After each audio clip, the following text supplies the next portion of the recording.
विकास है। इमरान है, कौन कौन है? आरती है। अरे आरती जी इंटरव्यू दे के बैठी हुई हैं, लग तो रहा है। आरती, हेलो आरती। ये विकास, खुशी, ऋषि। जी सर, मैं विकास हूँ। हाँ अ, बताइए।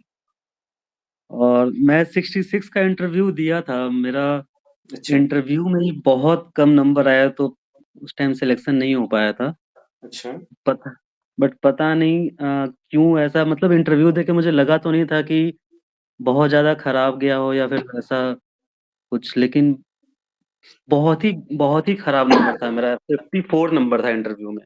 क्यों ऐसा आखिर इस उसके ऐसा क्यों हो गया? 54 मार्क्स तो बहुत कम मार्क्स हो जाते हैं फिर। बट का- पता नहीं, मेरा बैकग्राउंड भी, जैसे आपने बैकग्राउंड का मेंशन किया, बैकग्राउंड भी मेरा कुछ वैसा खराब, मतलब हाँ देखा जाए एजुकेशन बैकग्राउंड। वो तो बात सही। लेकिन पता नहीं, मेरा ऑप्शनल भी बहुत अच्छा नंबर था। GS1 में भी सही था, GS2 में तो एवरेज मार्किंग मिलता है, तो वैसा ही था हम्म। मेरा 120 के आसपास। बट इंटरव्यू में पता नहीं क्या हुआ था। एक आई थिंक वो कॉन्फिडेंस जो होता है ना, कि एक बिंदास टाइप का इंटरव्यू में कि चलो देख लेंगे, वैसा वाला नहीं था। एक डर बैठ गया था, तो आई थिंक वहां पे कुछ गड़बड़ हो गया फिर। अच्छा अच्छा। बाकी अभी फिर 70 के लिए फिर से लगे हुए हैं, स्टार्ट और कर रहे उसके हैं। बाद फिर क्या हुआ? उसके बाद एक्चुअली वही था, गलती क्या की है। अभी तो मैं ज्वाइन कर लिया हूँ यहाँ पे, ministry of port shipping waterways में, दिल्ली में ही हूँ, केंद्रीय ओके सचिवालय में। Okay okay. बीच में फिर वहाँ IIM से MBA किए, अच्छा अच्छा। तो थोड़ा सा इधर उधर। खैर कोई नहीं, इस बार हो जाएगा। देखिए, और कार्तिकेयन जी, क्या इसके इनका क्या कारण रहा होगा, थोड़ा सा बताइए। आप तो इंटरव्यू उस टाइम दे रहे थे। 66 वाले में क्या? कौन सा था आपका विकास जी? हाँ, 66 था। ये तो आप अच्छा, सिलेक्टेड आपका हो। क्या था? ऑप्शनल क्या था आपका? फिलोसफी था ऑप्शनल। ऑप्शनल में अच्छा नंबर था मेरा, 187 के आसपास था। हाँ, 187 था। कुछ कहीं न कहीं ज़रूर इनको या तो ऑनेस्टी को लेके चेक हो गया होगा, या थोड़ा-सा वही जो आप बता रहे हैं ना शिवरिंग वाला, वो जो डर हम्म। थोड़ा-सा। फर्स्ट टाइम इंटरव्यू था क्या आपका उसमें? हाँ हाँ हाँ। हुँ, नहीं, वो क्या एक्चुअली बोला? होता क्या है ना। हो जाता है कई हुँ, बार तो ऐसा। और दूसरा जो है ना, फर्स्ट बार में इंटरव्यू में, देखिए इंटरव्यू हम लोग लेते रहते हैं, तो इसमें फर्स्ट बार वाले में आपके साथ क्या हुआ था हम नहीं कह सकते हैं। लेकिन हम लोगों का जो हम्म पर्सनल एक्सपीरियंस ये रहता है कि बच्चे फ्रेम नहीं कर पाते हैं।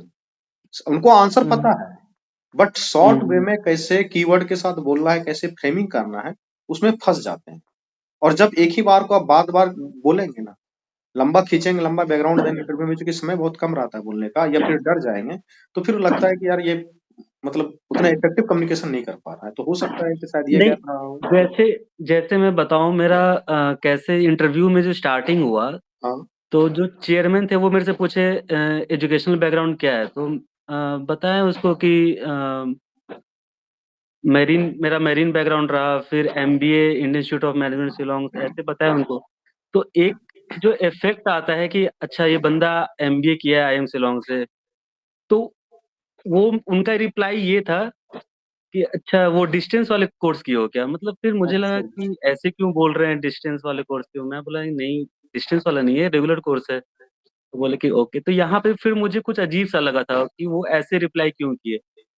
फिर कुछ देर बाद जब दूसरे मेंबर मेरे से पूछे थे कि तुम्हारा हॉबी क्या है, तो फिर उस टाइम मैंने बोला था कि सिंगिंग है। तो फिर वो उनको शायद अच्छे से सुनाई नहीं दिया, फिर से वापस मुझसे पूछे कि क्या बोले तुम। मैं बोला सिंगिंग। तो फिर वो मेंबर चेयरमैन से डिस्कस किए, ये क्या बोल रहा है, कौन सा हॉबी है इसका। तो बोले अरे ये लड़का गाना गाता है। तो फिर पता नहीं मुझे ऐसा क्यों लगा कि वो ऐसे रिप्लाई क्यों कर रहे हैं, तो वहां पे मुझे डाउट होना स्टार्ट हुआ था। देखिए, बता देते हैं। ये केस जो है कि दो लड़कों के साथ हो गया। इसी बार एक लड़का है, नाम तो मैं यहाँ नहीं लूंगा, आप पर्सनली हमको मैसेज कीजिएगा, उसका मैं सारा अभी भी मेरे पास डाटा रखा हुआ है, मैं दे दूंगा। उनके साथ भी ऐसा हुआ, उससे पूछा गया कि तुम क्या करते हो। उन्होंने बताया कि सर जो है कि मैंने 2013 में अपना डिप्लोमा किया था, उसके बाद जो है कि हम NTPC यहाँ पे नौकरी कर रहे हैं, और उसके बाद जो है कि फिर हमारा जो है कि ग्रेजुएशन के बाद ये किए वो किए। बोलता है अरे तुम तो ज्यादा बोल रहे हो, हमसे तुमसे पूछे तुम नौकरी कर रहे हो। तो कई बार पता नहीं बोर्ड मेंबर को क्या हो जाता है कि किसी चीजों पे लेके वो स्टक हो जाते हैं। अब पूरा डिटेल में बताइएगा क्या हुआ है, तो हम लोग जरूर प्रयास करेंगे बता देने का आखिर समस्या कहाँ पे रही होगी।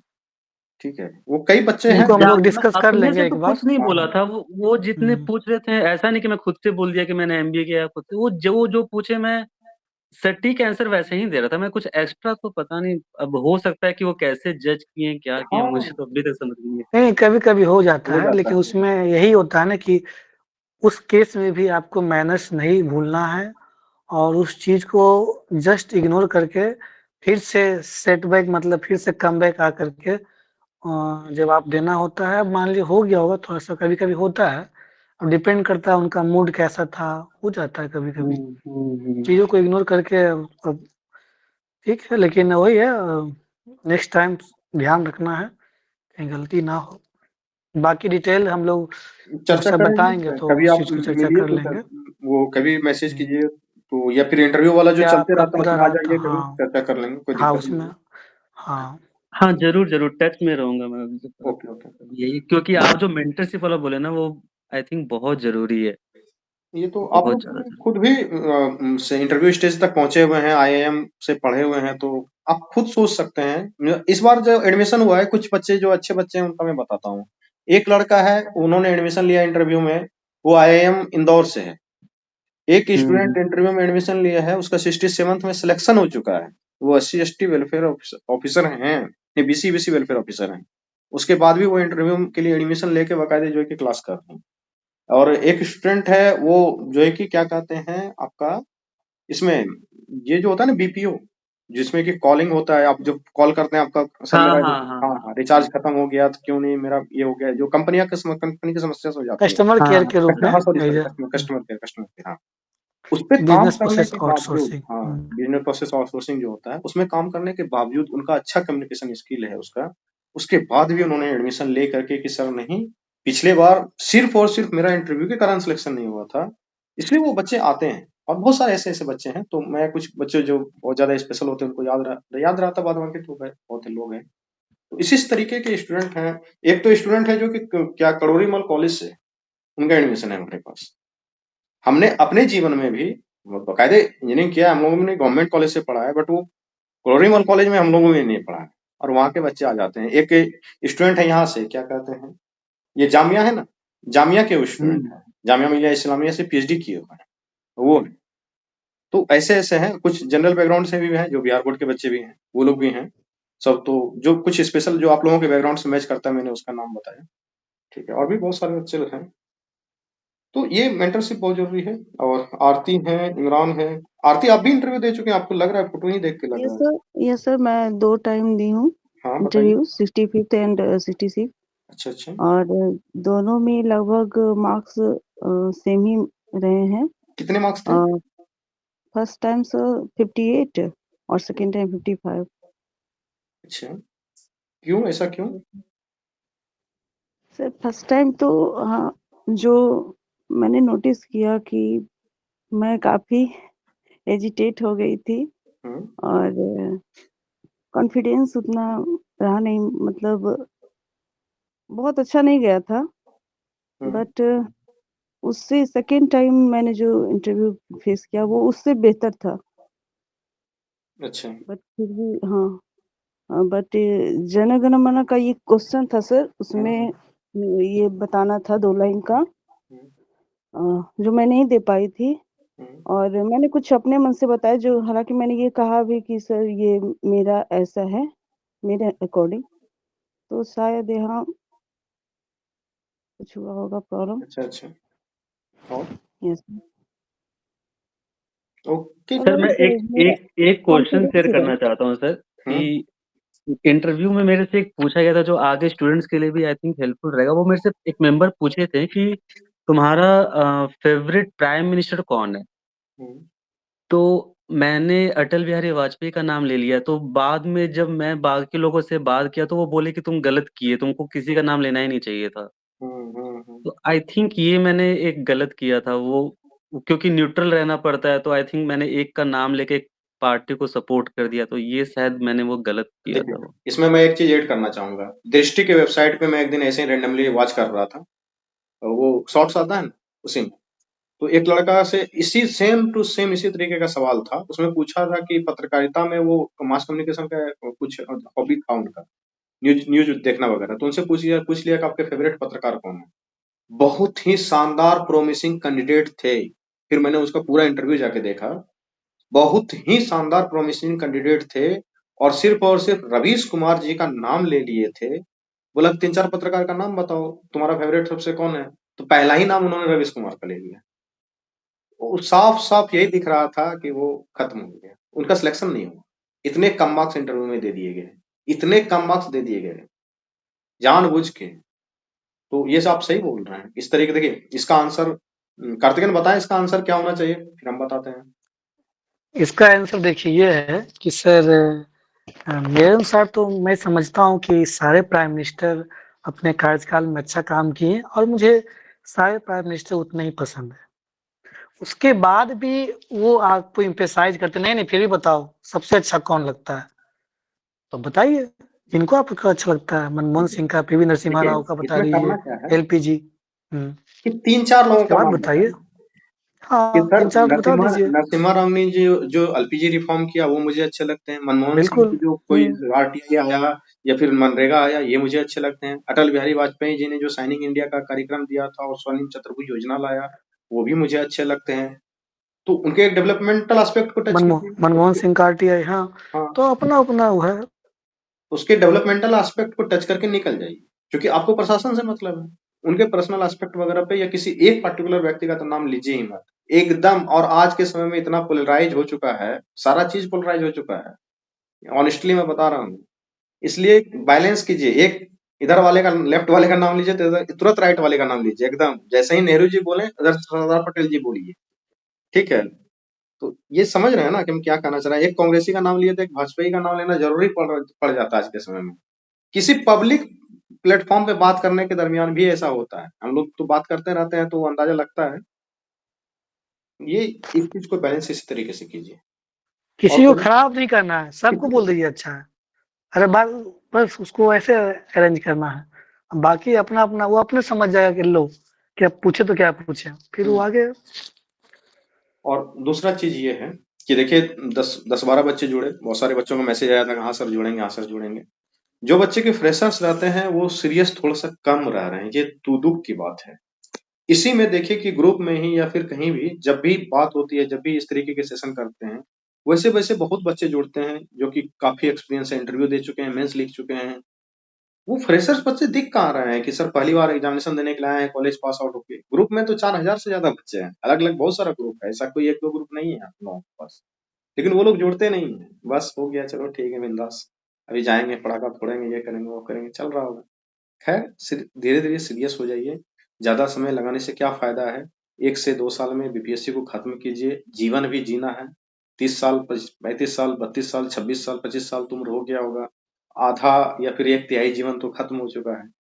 थोड़ा ही बचा है, उसको अच्छे से जी लेना है। और इसी पढ़ने में ही लगे रहेंगे जिंदगी भर तो और क्या करेंगे।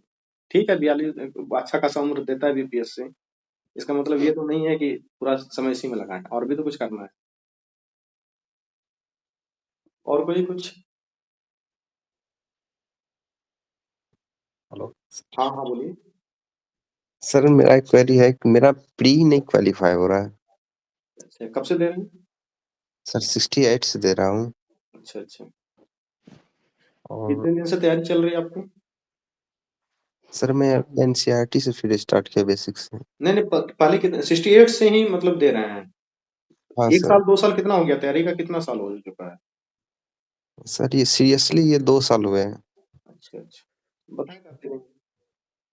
कितना मतलब मार्क्स, कितने मार्क्स से गैप रह जा रहा है, कुछ कुछ थोड़ा डिटेल बताएं तो ज्यादा हम लोग हेल्प कर पाए। सर मेरा 68 में 52 आया था, अच्छा और ये 69 में 72 आए, 72.45 इसका।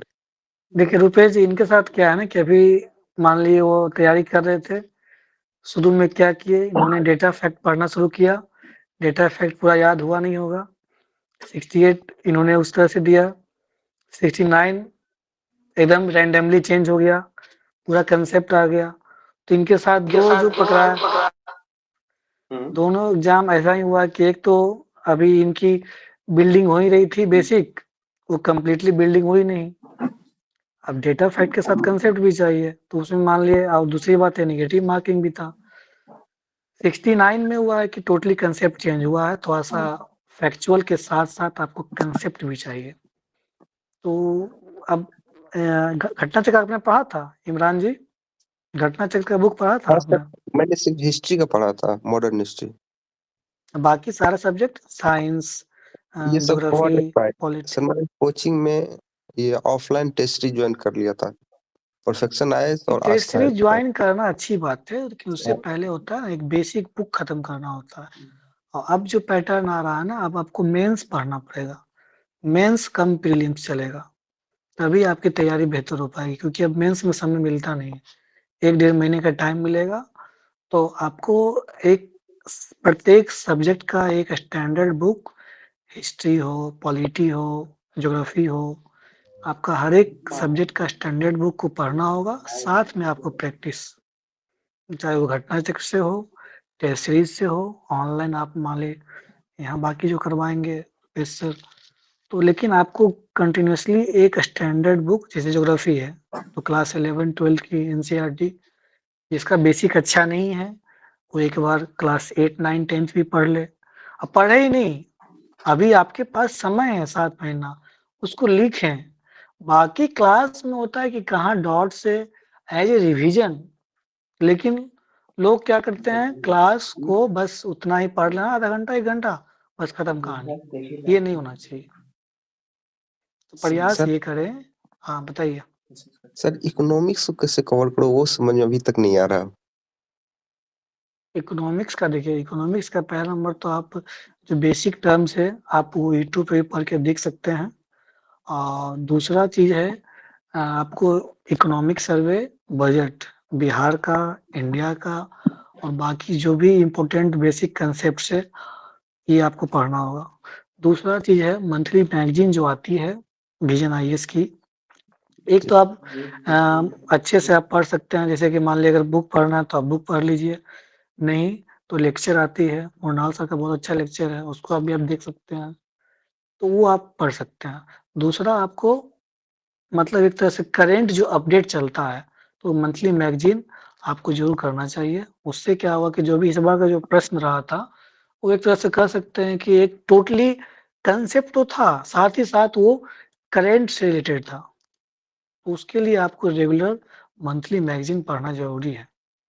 विजन आईएएस का, दृष्टि का, जिसका आपको अच्छा लगता हो, लेकिन एक सब्जेक्टिव वाइज मैगजीन पढ़िए, उससे आपका मेंस का भी तैयारी होगा और साथ ही साथ पीटी का भी तैयारी होगा। बिल्कुल। हाँ सुमन, सौरभ बोलो। जी सर। हम्म मैं सर एक फ्रेशर स्टूडेंट हूँ सर, हम्म क्योंकि सर अभी इस साल ही हमने ग्रेजुएशन पास आउट किया है सर 2023 में सर। हम्म तो सर ये स्टार्टिंग में फर्स्ट टाइम सर हम 69 प्रीलिम्स का है फॉर्म भरे थे सर, तो एग्जाम देने गए थे। हम्म तो एक स्टार्टिंग में सर हम कहीं कोचिंग भी ज्वाइन किए थे बस प्रीलिम बेस्ड पे सर, हम्म लेकिन वो पुराने पैटर्न पे पढ़ाए थे सर, तो मतलब कि 69 एग्जाम अच्छा नहीं गया है सर।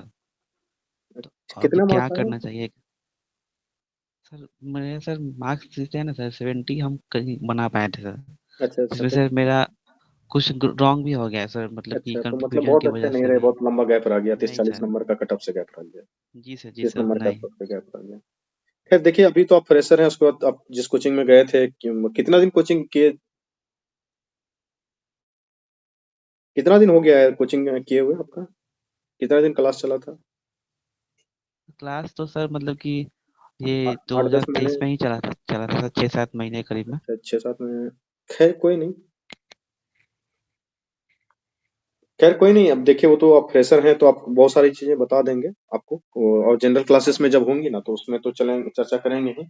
और ये जो 75 डे का चैलेंज स्टार्ट हो रहा है होमवर्क सीरीज वाला, तो इसमें भी चर्चा करेंगे बहुत सारी चीजों का, तो वो उसमें आपको बता देंगे। खैर बहुत टेंशन नहीं लेना है, आप बहुत बहुत ही न्यू स्टूडेंट हैं, तो ठीक है, हो जाएगा।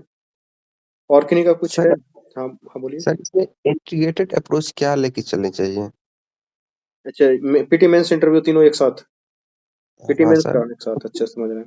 हाँ क्योंकि मैं ठीक, 69 में प्रॉपर कोचिंग के टेस्ट सीरीज पे डिपेंड हो गया था कि इन्हीं के अकॉर्डिंग मैं रिवीजन करूंगा। देखिए एक बात बता देते हैं, टेस्ट सीरीज कब देना चाहिए? जब आपका प्रिपरेशन एक अच्छे ठीक ठाक लेवल का हो चुका हो।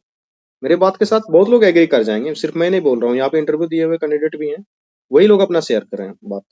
बताएं तो टेस्ट सीरीज कब देना चाहिए? कम से कम एक बेसिक प्रिपरेशन के बाद, या फिर टेस्ट सीरीज यूं ही स्टार्ट कर देना चाहिए? मार्केट में लॉन्च हुआ, बरसाती में रख के तरह और देना शुरू कर दिया। नहीं सर, बिल्कुल नहीं। तो उसमें होता है ना कि आप कुचक्र में फंस जाते हैं, फिर जाके वो विशेष साइकिल स्टार्ट हो जाता है। टेस्ट दे रहे हैं, बेसिक एक बार जरूर क्लियर कीजिए, उसके बाद टेस्ट भी दीजिए, लेकिन पहले बेसिक के साथ साथ सबसे पहला तरीका क्या है, पहले चैप्टर वाइज टेस्ट दीजिए। जैसे ही पढ़े उसका आप टेस्ट दिए, उसके बाद फिर सब्जेक्ट वाइज टेस्ट दीजिए, उसके बाद फिर फुल लेंथ टेस्ट पे आइए। टेस्ट दीजिए, ऐसा नहीं करें कि मत दीजिए, लेकिन वो तरीके से दीजिए। वही होता है ना कि कोई हैंड होल्डिंग करने वाला रहता है तो यही सब बताता है कि आपको क्या करना है क्या नहीं करना है। अभी मैं दिल्ली का बता रहा हूँ, दिल्ली में कोचिंग जो चल रही है वो चल रही है। जो ये जो मेंटरशिप प्रोग्राम है, आप कहीं से भी पढ़ रहे हैं, किसी कोचिंग से पढ़ रहे हैं, किसी नोट से पढ़ रहे हैं, किसी के मतलब कि गूगल से पढ़ रहे हैं, किसी किताब से पढ़ रहे हैं, फर्क नहीं पड़ता है। वो मेंटर आपके साथ सिर्फ आपके हैंड होल्डिंग के लिए है। सर मैंने इस संस्थान का ये बुक पढ़ रहा हूँ, क्या ये मेरे लिए सही है? हाँ सही है, इसको पढ़ लो। मैं सर अब इसके बाद मैं क्या करूं सर? मैंने इतना कर लिया है। तो वो सर आपको बहुत सारा चार्ट ग्राफ बनाने के लिए सिखाते हैं कि तुम इस सब्जेक्ट में कितने मार्क्स आए थे, वो पूरा रिकॉर्ड रखते हैं अपने पास। आपके पास रखने का भरोसा नहीं करते हैं, क्योंकि आप रखेंगे नहीं रखेंगे वो भगवान जाने। वो रखते हैं आपका रिकॉर्ड और वो बताते हैं कि तुम देखो यहाँ पे कमजोर था, इतना प्रोग्रेस हुआ नहीं हुआ। आखिर आप कोई भी व्यक्ति, कोई भी संस्थान, वर्ल्ड बैंक हो या कोई भी हो, अमेरिका हो, भारत हो, हर लोग बजट बना रहा है, प्रोग्रेस रिपोर्ट रख रहा है, आप अपना क्यों नहीं रखते हैं? मैंने दिखाया ना, मेरे साथ 10 साल की डायरी पड़ी हुई है, उसमें इतनी चीजें लिखे हुए हैं। आपको मैं बताऊंगा उस क्लासेस में, जब लंबी क्लासेस लूंगा कभी, तो उसमें बताऊंगा कि मैं कैसे कैसे उसमें रिकॉर्ड बनाता था, लिखता था, रखता था।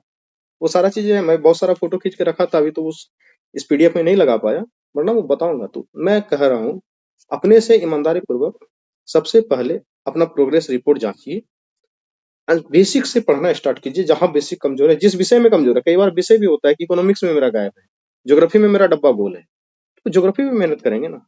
क्यों बार बार? स्टूडेंट में एक होता है, क्या है कि ये टेंडेंसी देखा गया है कि अगर उनका हिस्ट्री मजबूत है तो वो बार बार हिस्ट्री पढ़े जा रहे हैं। भाई एक बात जान लीजिए ईमानदारी पूर्वक, अगर हिस्ट्री में 40 क्वेश्चन आते हैं और आप 30 से 35 तक सही कर पा रहे हैं, आप कितना ही पढ़ लीजिए, कितना ही पढ़ लीजिए, 36 से 37 क्वेश्चन सॉल्व होगा, उसके बाद नहीं होने वाला है। तो 36 से 37 भी मैं बहुत बोल रहा हूँ, वो होगा ही नहीं। इसलिए हर सब्जेक्ट में एक लेवल का नॉलेज चाहिए, लेकिन हर सब्जेक्ट को टच करना पड़ेगा, दायरा बढ़ाना पड़ेगा आपको। ठीक है, और आप लोग भी अपना इनपुट दें।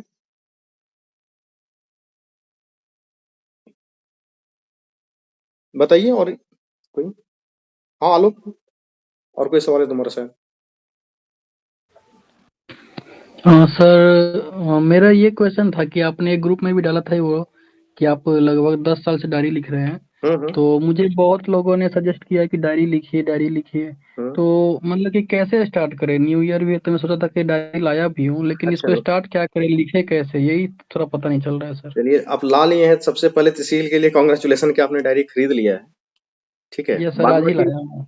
नहीं, अच्छा है। उसको कैसे लिखना है वो हम अपनी ही डायरी जब शेयर करेंगे पूरा डिटेल, उसमें बताएंगे कि कैसे लिखा जाता है, कैसे प्रोग्रेस रिपोर्ट जांच किया जाता है। ये शायद यही देखे होंगे आप इसी फोटो को। यस सर, यस सर, था ना? तो उसमें यस बता सर। देंगे 10 आपको साल कि का है। 10 साल हो चुका है ये, आप वो देख सकते हैं। वो पूरा मेरे पास रखा हुआ है, एक बॉक्स में रखते हैं, वो पता नहीं कुछ दिन में बॉक्स भर जाएगा फिर वो। ठीक है, उसमें कम से कम देखिए 2 चीजें मैं जो कोर बात है वो बता देता हूँ। आज आपको क्या करना है? देखिए, सफलता में सबसे बड़ी बात जो होती है वो 1-2 चीजें बताता हूँ, और ये कोई